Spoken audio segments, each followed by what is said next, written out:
സഖാവ് കെ ധർമ്മൻ അനുസ്മരണ ചടങ്ങ് തൊഴിലാളി സേവാ സംഘം കമ്മിറ്റി ഹാളിൽ വെച്ച് നടന്നു. കെ ഗിരീഷ് സ്വാഗതം പറഞ്ഞ ചടങ്ങ് AS അരുണ അധ്യക്ഷത വഹിച്ചു. ജില്ലാ കമ്മിറ്റി അംഗം AG ഉദയകുമാർ ചടങ്ങ് ഉദ്ഘാടനം ചെയ്തു. 9ാമത് ചരമവാർഷികമാണ് ആചരിക്കുന്നത്. ഈ പരിപാടിയിലുള്ള മുഴുവൻ ആളുകളെയും ഹാളിനകത്തേക്ക് പറഞ്ഞുകൊണ്ട് യോഗ അധ്യക്ഷയായി CPIM-ന്റെ ലോക്കൽ കമ്മിറ്റി നേതാവ് AS അരുണയെ സ്നേഹപൂർവ്വം ക്ഷണിക്കുന്നു. നമ്മളെ വിട്ടുവീഴ്ചിട്ട് ഇന്നേക്ക് 9 വർഷം തികയാണ്.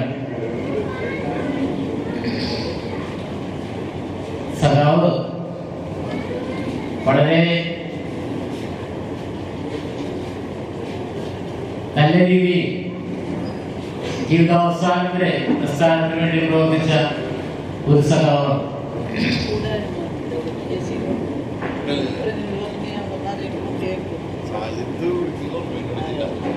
വളരെ ക്ലേശകരമായ ജീവിത സാഹചര്യത്തിൽ വളർന്ന് ഒരു വീഡിയോ തൊഴിലാളിയായിട്ട് ജീവിതം ആരംഭിച്ച ധർമ്മജേട്ടൻ അതിനുശേഷം നമ്മുടെ സംഘടനാ പ്രവർത്തനത്തിൽ സജീവമായ ഒരാളാണ് ധർമ്മജേട്ടൻ. ധർമ്മജേട്ടന്റെ പ്രവർത്തനം ഒരു 40-45 വർഷത്തിന് മുന്നേ ധർമ്മജേട്ടന്റെ കൂടെ നടന്നും കണ്ടും കേട്ടും പഠിച്ചും ഒക്കെ ഒരു അനുഭവമുള്ള ഒരാളെന്ന നിലക്ക് പറയുകയാണ്. ധർമ്മജേട്ടനെ പോലെ സംഘടനാ രംഗത്തും അതുപോലെ ജനകീയ വിഷയങ്ങളിലും തെരഞ്ഞെടുപ്പ് പ്രവർത്തനത്തിലും ധർമ്മജേട്ടനെ പോലെ കൃത്യനിഷ്ഠയോടുകൂടി ആത്മാർത്ഥമായി പ്രവർത്തിക്കുന്ന ഒരാൾ ധർമ്മജേട്ടനെ പോലെ ഒരാള് ധർമ്മജേട്ടൻ മാത്രമേ ഉള്ളൂ.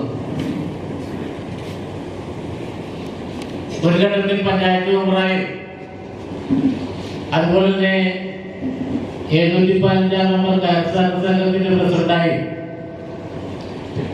പള്ളിപ്പുറം സർവീസ് സഹകരണ ബാങ്കിന്റെ വൈസ് പ്രസിഡന്റായി പള്ളിപ്പുറം ലോക്കൽ കമ്മിറ്റി രൂപീകരിക്കുന്നതിന് മുമ്പ് ചെറായി ലോക്കൽ കമ്മിറ്റി ആയിരുന്നു. ബാക്കിയുടെ ചെറായി ലോക്കൽ കമ്മിറ്റി മെമ്പറായും വളരെ നല്ല രീതിയിൽ നമ്മുടെ പ്രദേശത്ത് എന്ത് വിഷയം ഉണ്ടായാലും ചുട്ടില്ലാത്ത കഷായമില്ല എന്ന് പറയുന്ന പോലെ ധർമ്മജേട്ടനില്ലാത്ത ഒരു വിഷയം നമ്മുടെ നാട്ടിൽ നടക്കാറില്ല. എന്തൊരു അടിപൊളി പ്രശ്നം ഉണ്ടായാലും അതിർത്തി തർക്കം ഉണ്ടായാലും കുടുംബ പ്രശ്നം ഉണ്ടായാലും എല്ലാ രംഗത്തും ധർമ്മജേട്ടന് ബന്ധപ്പെട്ട് ആ വിഷയത്തിന് പരിഹാരം കാണുന്ന ഒരു വ്യക്തിത്വമായിരുന്നു ധർമ്മജേട്ടൻ. ധർമ്മജേട്ടന്റെ ഇത്തരത്തിലുള്ള പ്രവർത്തനം നമുക്ക് എവർക്കും മാതൃകയാക്കാവുന്നതാണ്.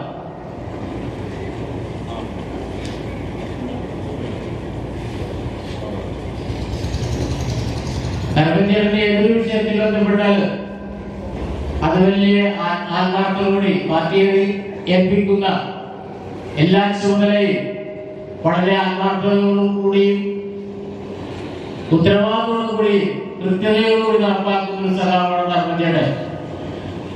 ധർമ്മജേട്ടന്റെ പ്രവർത്തന ശൈലി നമ്മളേവർക്കും ഒരു മാതൃകയാക്കാവുന്നതാണ്. ധർമ്മജേട്ടൻ മുറുകെ പിടിച്ച ആശയങ്ങളും അതുപോലെ തന്നെ ധർമ്മജേട്ടൻ പിടിച്ച ചെങ്കൊടി ഉയർത്തിപ്പിടിക്കുക എന്നുള്ളതാണ് നമ്മുടെ ഈ അവസരത്തിൽ ഈ ധർമ്മജേട്ടന്റെ ചരമദിനത്തിൽ നമുക്ക് പ്രതിജ്ഞയെടുക്കാവുന്ന അതേ ഒരൊറ്റ കാര്യം മാത്രമാണ്. ധർമ്മജേട്ടൻ ഉയർത്തിപ്പിടിച്ച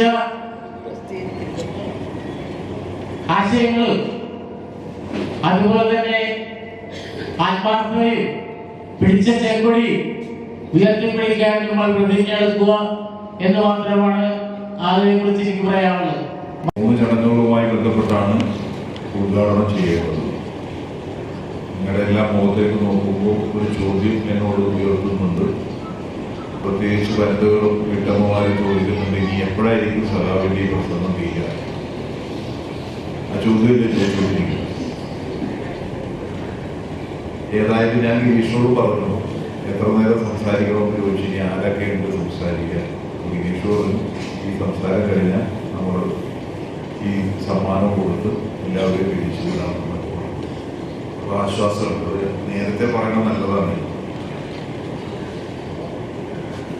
നമുക്കറിയാം, നമ്മുടെ ഇപ്പോൾ ഇന്ന് ഇവിടെ നേരത്തെ സൂചിപ്പിച്ചതുപോലെ എന്നേക്കാൾ നന്നായി സഖാവിനെ കുറിച്ച് പറയാൻ,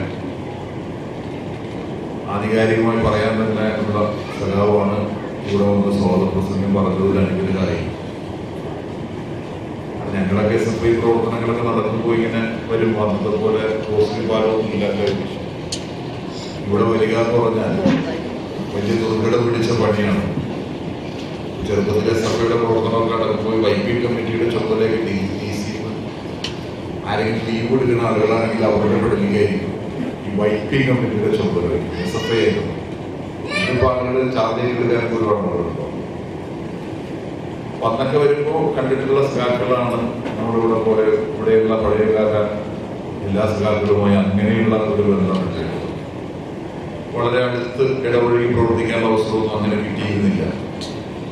അതുകൊണ്ട് തന്നെയാണ് ലോക്കൽ കമ്മിറ്റി സെക്രട്ടറി പാർട്ടിയുടെ പ്രധാനപ്പെട്ട ചുമതലകളിലെല്ലാം വഹിച്ച് ഇവിടെ പുരോഗമന പ്രസ്ഥാനത്തിന്റെ വളർച്ചയിൽ നിർണായകമായ പങ്ക് വഹിച്ചിട്ടുള്ള സഖാവിന്റെ ഓർമ്മ എന്ന് പറയുന്നത് പാർട്ടിയെ സംബന്ധിച്ചിടത്തോളം പുതിയ കാലഘട്ടത്തിൽ ആ സഖാക്കളെല്ലാം ഉയർത്തിപ്പിടിച്ച പാതകളിലൂടെ നമ്മുടെ പ്രസ്ഥാനത്തെ കൂടുതൽ കരുത്തോടുകൂടി മുന്നോട്ട് നയിക്കാൻ കഴിയാവുന്ന പുതിയ ദൗത്യങ്ങൾ ഏറ്റെടുക്കുക എന്നത് തന്നെയാണ്.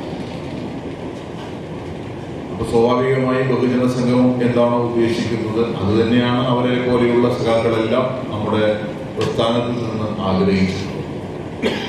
അവരെല്ലാം ഉയർത്തിപ്പിടിച്ച ഒരു മുദ്രാവാക്യമുണ്ട്: എല്ലാ ചൂഷണവും അവസാനിച്ച് മനുഷ്യനെ ചൂഷണം ചെയ്യുന്ന ഒരവസ്ഥയ്ക്ക് മാറ്റമുണ്ടായി ജനങ്ങളുടെ ജീവിതമെല്ലാം സുരക്ഷിതമാകുന്ന ഒരു കാലഘട്ടത്തിന് വേണ്ടിയിട്ടാണ് അവരെല്ലാം ആഗ്രഹിച്ചത്.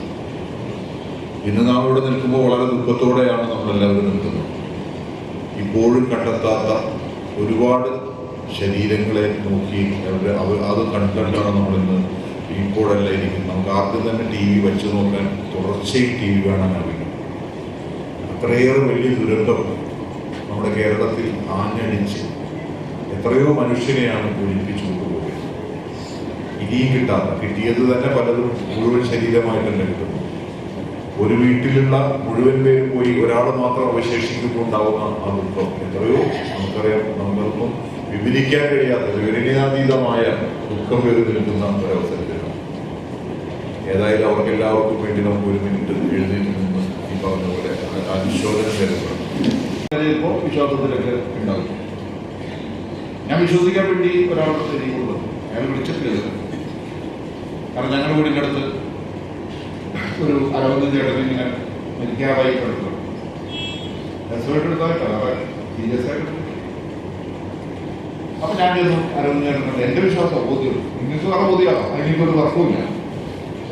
അപ്പൊ ഞാൻ 60 ചേട്ടൻ പറഞ്ഞു എടാ ഞാൻ ഏതായിരുന്നു ഒരാഴ്ചക്കുള്ളിൽ ഒരു നല്ല ധൈര്യമുള്ള ആളുകൾ. ഞാൻ അതിന്റെ സുഹൃത്തിൽ പോരുന്നില്ല, കാരണം നല്ല മനുഷ്യനാണ്. അപ്പൊ എനിക്കും അതാണ് പ്രതീക്ഷ. പുള്ളിയാണ് വിശ്വാസിയാണ്. അപ്പൊ ഞാൻ 60 ചേട്ടത്തേക്ക് എന്റെ മൊബൈലിൽ പോയിരുന്നു. 60 ചേട്ടൻ അവിടെ ചെല്ലുമ്പോൾ സ്വർണ്ണം കിട്ടും, കാരണം ഉറപ്പായിട്ട് നല്ല കാര്യം ചെയ്യും. അപ്പൊ എനിക്കും പറ്റുമെങ്കിൽ ഓർമ്മ ഒന്ന് വരാൻ പാടുള്ളൂ. ഒന്ന് വിളിച്ച് പറയുമ്പോൾ ഇതുവരെ വിളിച്ചിട്ടില്ല. 2 കാര്യങ്ങളായിരിക്കും. പക്ഷെ ഒന്നില്ലെങ്കിൽ ചിലപ്പോൾ അവിടെ റേഞ്ച് ഉണ്ടാവും. ഇതൊരു ഫോൺ. അപ്പൊ ഈ മതവിശ്വാസം ഇല്ലാത്തവർ ഈ സമൂഹത്തിലുണ്ട്. ഈ 2 പേർക്ക് ജീവിക്കാൻ കഴിയാത്ത അവസ്ഥയാണ് മതനിരപേക്ഷത. ഈ മതത്തെ കുറിച്ച് എന്താണ് മാർക്സിന് വല്ല എതിരഭിപ്രായം ഉണ്ടായ? ഒരു എതിരഭിപ്രായം ഉണ്ടായില്ല. മതത്തിനെതിരായ സമരം ഒരിക്കലും മാർക്സിസത്തിന്റെ ഒരജണ്ടയിലില്ല. അപ്പൊ മാർക്സിനെ കുറിച്ച് പറയുമ്പോൾ നിങ്ങളെപ്പോഴും വായിക്കുന്ന ഒരു സാധനം ഉണ്ടെന്നാണ് മനുഷ്യനെ മയക്കുന്ന ഇടണ്ട. മതം മനുഷ്യനെ വഹിക്കുന്ന കേട്ടിട്ടില്ലെങ്കിൽ കറുപ്പാണ്. കറുപ്പെന്ന് പറഞ്ഞെന്താ? അങ്ങനെ പറഞ്ഞിട്ടില്ല. ഓപ്പിയം ഓഫ് ദ മാസാണ്, കറുപ്പുമാണതെന്നാണ്. മയക്കുന്നതെന്ന് പറഞ്ഞിട്ടില്ല. പിന്നെ എഴുതി വരുമ്പോ നമ്മളാണെങ്കിൽ ഇത്തിരി പീസ് കൊടുപ്പിക്കുന്നത്. ഇവിടുന്ന് കേൾക്കണേലായിരിക്കും അവിടെ പോയി പറയുന്നത്. ഇത്തിരി പീസൊക്കെ ഉറപ്പായിട്ടില്ല. അത് അങ്ങനെ ഒന്നാണ്.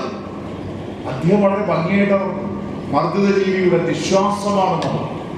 മർദ്ദിക്കപ്പെട്ടുകൊണ്ടിരിക്കുന്ന ആളുകൾക്ക് ഒരു ആശ്വാസമായിരുന്നു മനോഹരല്ലേ. വീട്ടിലേക്ക് കയറി മുഖ്യമന്ത്രിയുടെ ദുരിതാശ്വാസത്തിലേക്ക് പൈസ അടക്കുവാൻ മുഴുവൻ ആളുകളെയും പ്രേരിപ്പിക്കുന്ന ചുമതല 2 ദിവസം തീർക്കേണ്ടതാണ്. നമ്മുടെ ഇവിടെ പണ്ടേ പറയാം, പാർട്ടി മെമ്പർമാരുടെ തുക നിശ്ചയിച്ചിട്ടുണ്ട്.